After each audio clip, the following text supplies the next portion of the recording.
রাসূল পাক সাল্লাল্লাহু আলাইহি ওয়াসাল্লামের আল আমিন নাম এটা কে উপাধি দিল? রাসূল পাক সাল্লাল্লাহু আলাইহি ওয়াসাল্লাম তিনি বাল্যকাল থেকেই অনেক চিন্তাশীল ছিলেন।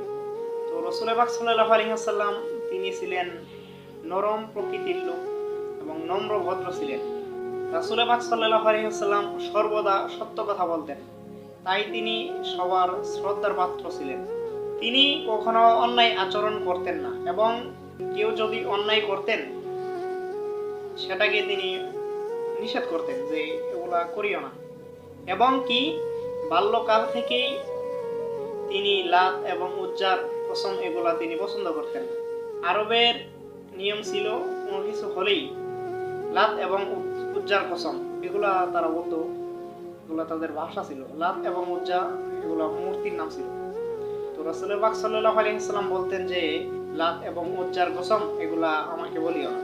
রাসূল পাক সাল্লাল্লাহু আলাইহি ওয়াসাল্লামের নম্রতা, আত্মবিশ্বাস এবং তার সত্যবাদিতা এগুলো দেখে তাকে সবাই আল আমিন বলে ডাকতেন। আরবের সবাই রাসূল পাক সাল্লাল্লাহু আলাইহি ওয়াসাল্লামকে আল আমিন বলে ডাকতেন। এবং কি আবু জাহেল, আবু লাহাব, উতবা, সাইবা, ওয়ালিদ ইবনে মুগিরা সহ অনেক মক্কার কাফেররা রাসূল পাক সাল্লাল্লাহু আলাইহি ওয়াসাল্লামকে আল আমিন বলে ডাকতেন।